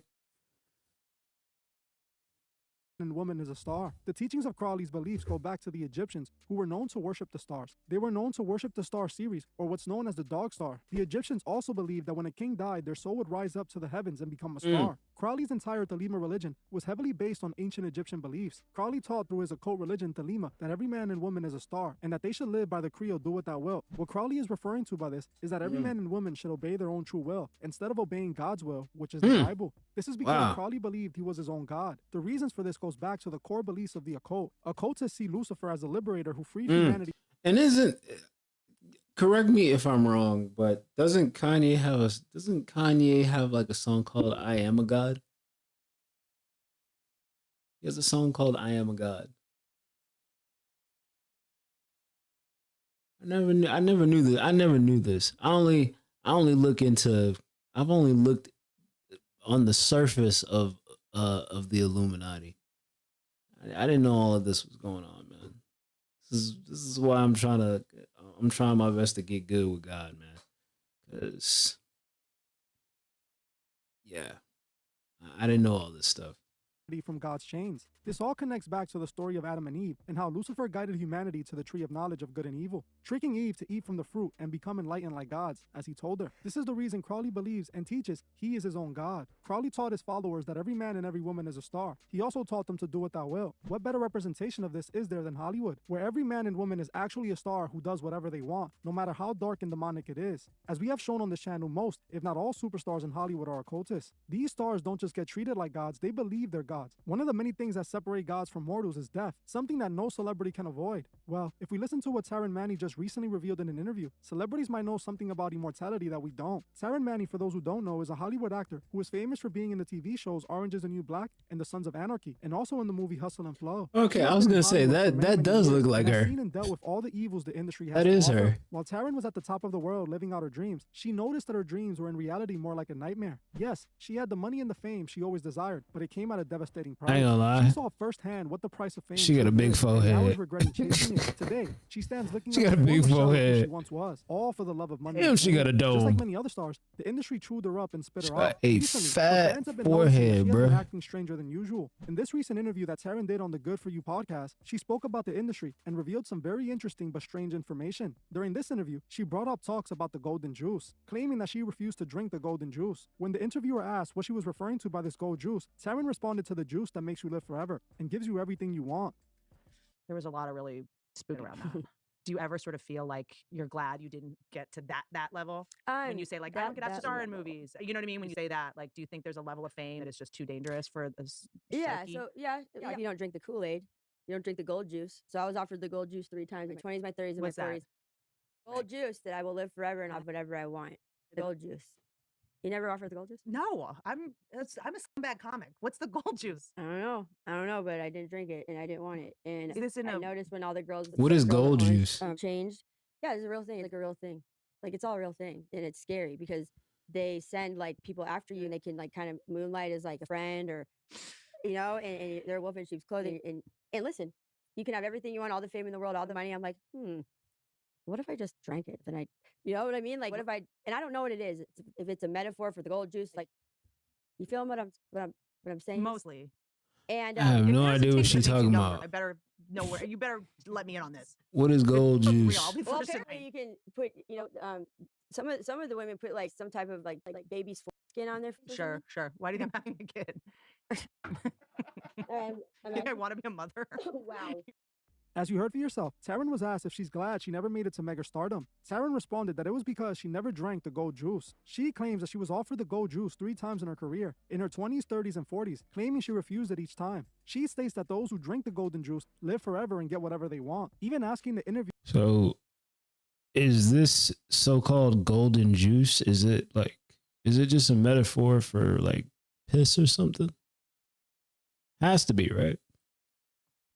I ain't never heard of the like. I've never heard any conspiracy talk about golden juice. I ain't never heard of no occult whatever talking about golden juice. So I want to go look it up, but I want to go Google what golden juice is, but then I kind of don't want to because I'm afraid I'm probably going to see something I don't like in the search or something I didn't ask to want to see. Viewer who is a comedian herself if she drank the gold juice. The comedian denies knowing about it and then finds a way to joke her way out of the subject. This woman knew exactly what Taryn was referring to and chose to quickly change the subject to protect herself. This is why seconds later she makes jokes about eating babies that makes Taryn clearly uncomfortable. Taryn Manny was exposing just how these celebrities sell their souls and take an oath to reach superstardom. I believe the gold juice could just be a metaphor for selling one's soul, or for all we know, it can be some sort of ritual that involves some sort of gold juice. This to me reminded me of what Orlando Brown was saying on the Tasha K podcast about celebrities living forever and being able to swap bodies. Industry, what you must understand is, when you do sell your soul, you are allowed to live forever. And these people that are called youngins, rookies, new booties, like I was, had no idea that these people still live. They will pray, haunt, anything to stay on top. This is their world. They have nothing but time is what they'll leave. Now, who are we talking about? We're talking about everyone that's supposed to be dead. Industry. In the industry. Okay. When you walk around with the fake face and yeah. Okay, so we're gonna open up. It's like this is not. It doesn't take a rocket scientist to know since World War I. We've been taught by the Indians and all this other how to take skin people and wear their faces to infiltrate families and this, that, and the other. This is something that has been going on since World War I and before that. You might find this crazy, but I think some of the stuff Orlando Brown be saying is just like niche type things to say because he knows what niche he knows what niche he's in, and he knows people are gonna have their eyeballs glued if he says some like some type of supernatural Illuminati type stuff, because of course he's been in the industry before as a little kid or whatever. But I just feel like some of the stuff that he be saying is like come on, man. Whitney Houston ain't your sister, or Eddie Murphy ain't your cousin or nothing like that. But whatever can get him clicks and likes and views. But the crazy thing is that you have to keep on keeping on when you're big on YouTube. That just ask any one of the personalities who are big right now, like what they have to do, whether it be an Anton Daniels, a Charleston White, any one of those cats who are really big as a presence online. What did you do? How did you get there? But like I said, I feel like Orlando Brown is like very niche. He's a niche type, saying whatever about any of that stuff because he knows it's going to be popular no matter how crazy it is, whatever it is that he says is. So now we've conquered the art of exchanging spirits, trading spirits. It's supposed to be hard to identify, but when it comes down to it, this world of Hollywood, this wicked world is what they call it. Some people call it Hollyweird. You can literally go to Hollywood, and if you open your eyes, it will manifest to you. They'll be right there in front of you. The people who are trading the people who are on the walls, the people who are idolized. Now, I don't know if celebrities truly live forever, but I have been seeing theories like this for a long time on the internet. This might be something that I have to look deeper into. If you guys want me to do that, let me know below. It's obvious something is going on in Hollywood that us outside of it have no idea about. What exactly is Taryn and Orlando referring to? Are they speaking about the same thing? The gold juice concept also made me think about what Triple X Tentacion mentioned about the golden beetle. I broke this all down in my recent Triple X Tentacion video. X spoke about the golden beetle and how he used it to sell his soul. If you haven't seen this video, you should watch it immediately. It is one of the most revealing videos I have made and explains the truth about all these celebrities. What's interesting is that not long after Taryn did this interview, she started posting strange videos on social media. One of those videos was this one where she brings up the golden juice again and makes some very alarming remarks. I know there's a lot of stuff going on with the golden juices. And I'm so sorry if I've alarmed everybody, but it's like, well, has anybody tried to PP on you before? It's just a lot. My 20s and my 30s and my 40s. And it just, I don't know where your minds went, but my goodness gracious, people have told me that, be careful, don't be pushed off of a, like a freeway. Yeah, I'm being. It's not fair. It's not even fair. Times are really tough right now, and so I was gonna go into my grab bag, my Warner Brothers bag, since I heard there's something happening right now. And I was just gonna find my next mask, because I don't want any problems around here. Listen, I just wanted to run it past you guys to make sure I look cool for the next, the next thing that happens. Like, is it a leopard print one? No. Okay, all right. My bad. Well, is it a plain black one? As you heard for yourself, Taryn looks frantic and is heard talking about the golden juice again. She stated that people have been telling her to be careful after talking about this. Something that she said that instantly caught my attention was when she mentioned that the people were telling her not to get pushed off a freeway. Most of you might not know what she's referring to, but for those that saw my Patreon video, you should know exactly what she's talking about. Isaac Cappy, just like Taryn, was an actor who worked on the program. Right before Isaac I remember passed, seeing he had this on begun to expose TikTok. Hollywood, specifically Tom Hanks, Oprah, and especially Seth Green. He exposed that there was something very dark and disturbing going on in Hollywood, even claiming that sadly he had once participated in it himself. Right before he passed, he told his fans that he would never take himself out, warning his fans of what was coming. Not long after that warning, he passed away, being reported that he took himself out by leaping off a freeway, just like Taryn mentioned she doesn't want happening to her. This was no coincidence. Taryn is purposely comparing when you her start talking, they find a way to get you out of there. And there might be consequences. After revealing this, things get even weirder as Taryn begins to take out masks from her Warner Bros bag and put them on her face, claiming that she doesn't want any problems. By doing this, she is referring to the stars who refused to get the shot and were punished for doing so. She also seems to imply that another 2020 situation seems to be on the way, saying that she wants to be ready for the next one. So I was going to go into my grab bag, my Warner Brothers bag, since I heard there's something happening right now. And I was just going to find my next mask, because I don't want any problems around here. Listen, I just wanted to run it past you guys to make sure I look cool. Clearly, she knows something we don't. I believe Taryn is clearly sending signs that something might happen to her for what she has said. She is leaving all the clues behind, very similar to what we saw with Matthew Perry. I honestly pray nothing happens to her for what she said. We know what tends to happen to these celebrities that speak out. If we see something similar happen to Taryn like Isaac Cappy or Matthew Perry, we know exactly what happened. What Taryn revealed in that interview, and don't even get me started on Matthew Perry. doing. Bro just randomly out of nowhere just drowns in a pool. That doesn't even make any sense. That makes no sense whatsoever. And then making it look like there's no foul play either. I don't know, man. It's crazy. For fame. This is why Hollywood is such a disturbing place, as those who populate it are soulless. So many people idolize Hollywood, worshiping these stars as gods, not knowing they're being led astray. Turn off your TV and give your worship to the Most High. Well, that's it for this video. Thank you all for watching. I ain't gonna lie. Those people ain't gonna listen. Those people ain't gonna listen. Truth is, they're not gonna listen until it's too late. You know. It's always good to have a relationship with God, you know. Even if you're not somebody who believes in stuff in the Bible, but just having a relationship is different from the practice of a religion or anything like that. It's just knowing who God is. Knowing who God is and having this pure relationship. It changes your whole entire outlook of just how life is, you know. It gives you hope in places that when you weren't looking for God, you felt like way different and you felt like in a darker place when you didn't have God. That's how it makes you feel, you know. And I don't know about you, but for me, I'd rather have positivity in my life. But yeah, I don't know, man. It just Hollywood is a disgusting place, man.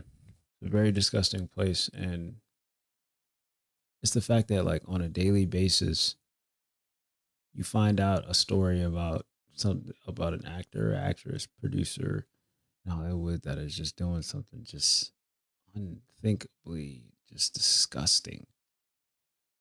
And come to find, and it would be weird for the public to just find out that they've been doing all those things for years. It's not even they've been doing that for those an amount of years. It's like who's participating in this stuff. I've never seen anything like that to know who is participating in this stuff. But yeah, man. I mean, the entertainment industry in general is just sick, It's sick, that's why you can't that's why it's better that you don't worship money or anything like that. Just live in your purpose, but don't worship money. Live in your purpose, don't worship money. Get good at your craft, but don't get too crazy. But hey, that is gonna do it. I'm gonna just end the pod here because I don't know if you can see. I'm actually pretty tired. I think I talked about everything that I could talk about, for the most part. And yeah, I'm gonna see you guys next time when I do another chill reaction stream. Shout out to everybody who's watching from Kick, YouTube, or Twitch. I'm gonna just keep on trying to be consistent as much as I can. And oh wait, I think there was one more thing I actually had to react to. I don't know if I want to react to this one. It's just because I think I'm trying to get off of here because I'm tired. Yeah, I'm out of here, y'all. Y'all take it easy.